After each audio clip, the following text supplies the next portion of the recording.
जय श्री कृष्णा दोस्तों, व्यसना फैमिली में आपका स्वागत है। दोस्तों आज की वीडियो में हम शुक्र प्रदोष व्रत के दिन किया जाने वाला उपाय बता रहे हैं, जिससे कि आपको निश्चित ही संतान सुख की प्राप्ति होगी। आखिरी प्रदोष व्रत बहुत ही अधिक सर्वार्थ सिद्ध योग लेके आया है, क्योंकि इस दिन आयुष्मान और सौभाग्य योग का शुभ योग बन रहा है। इस शुभ योग में किए गए सभी कार्यों का शुभ फल प्राप्त होता है। प्रदोष व्रत में काल के समय यानी सूर्यास्त से 45 मिनट पहले और सूर्यास्त के बाद 45 मिनट तक आप पूजा कर सकते हैं। प्रदोष काल के समय पर पूजा करने से भगवान शंकर अति प्रसन्न होते हैं, क्योंकि इस समय पर भगवान शंकर बहुत ही प्रसन्न मुद्रा में होते हैं।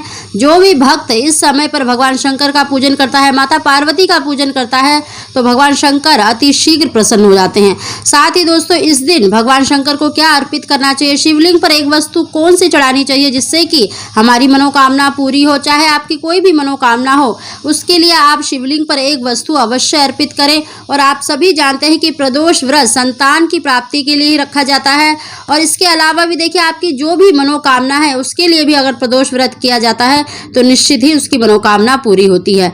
दोस्तों उसकी जानकारी देने से पहले अगर अभी तक आपने व्यसना फैमिली चैनल को सब्सक्राइब नहीं किया तो सब्सक्राइब अवश्य ही कर ले, बगल में बेल आइकन को भी दबा दें, जिससे मेरी आने वाली सभी लेटेस्ट वीडियो का नोटिफिकेशन सबसे पहले आप तक पहुंच सके।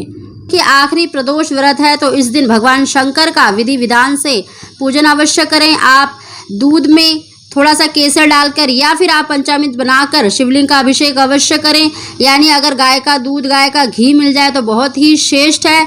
बाकी आप नहीं तो शुद्ध जल से भी शिवलिंग का अभिषेक कर सकते हैं। और चंदन अक्षत अवश्य भगवान शंकर को चढ़ाएं, क्योंकि अक्षत के बिना भगवान शंकर की पूजा अधूरी मानी जाती है। और त्रयोदशी का व्रत है तो इस दिन आप देखिए 13 के संख्या में आपको बेलपत्र लेने हैं। उनको धोकर आप उन पर चंदन का टीका लगा सकते हैं, या फिर श्री राम लिख सकते हैं, या फिर आप ओम नमः शिवाय लिखकर भी शिवलिंग पर अर्पित कर सकते हैं। साथ ही दोस्तों देखिए शुक्र प्रदोष व्रत है, और शुक्र प्रदोष व्रत यानी शुक्रवार का दिन माता लक्ष्मी का माना जाता है। और शुक्रवार के दिन पीपल में माता लक्ष्मी के साथ श्री हरि भगवान का वास माना जाता है।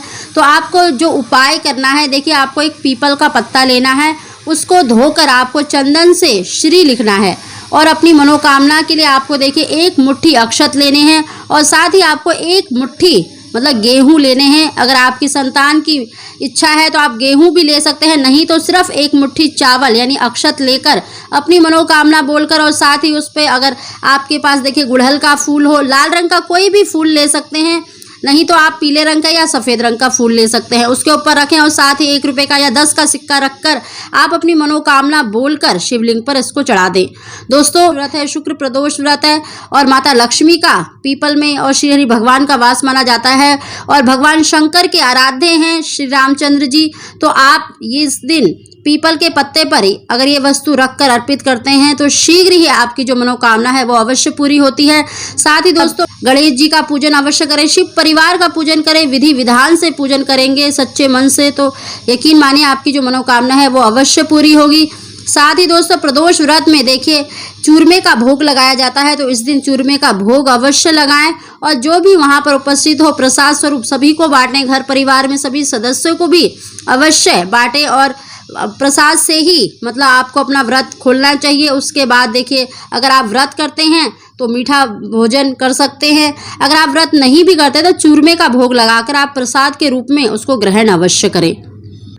इस तरह से देखिए अगर प्रदोष व्रत में भगवान शंकर का विधि विधान से पूजन अवश्य करें, उनको पंचामृत से स्नान अवश्य कराएं, या फिर शुद्ध जल से ही गंगा जल डालकर ओम नमः शिवाय कहते हुए आप उनका पूजन अवश्य करें। और अधिक से अधिक आप ओम नमः शिवाय का उच्चारण करें, 1 माला का जाप तो अवश्य करें, शीघ्र ही आपकी मनोकामना पूरी होगी। साथ ही दोस्तों प्रदोष व्रत है और आखिरी है तो आप नंदी के बाएं कान में अपनी मनोकामना भी अवश्य बोले, और उनको भी चूरमे का भोग लगा सकते हैं, फल का भोग लगा सकते हैं, या फिर दक्षिणा निकाल सकते हैं।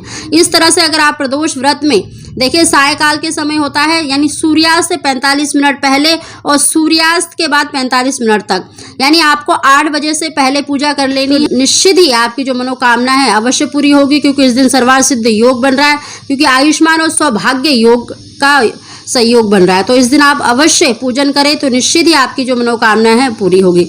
दोस्तों अगर आपको हमारी जानकारी वीडियो पसंद आई हो तो इसको लाइक अवश्य ही करें। आप सभी को जय श्री कृष्ण।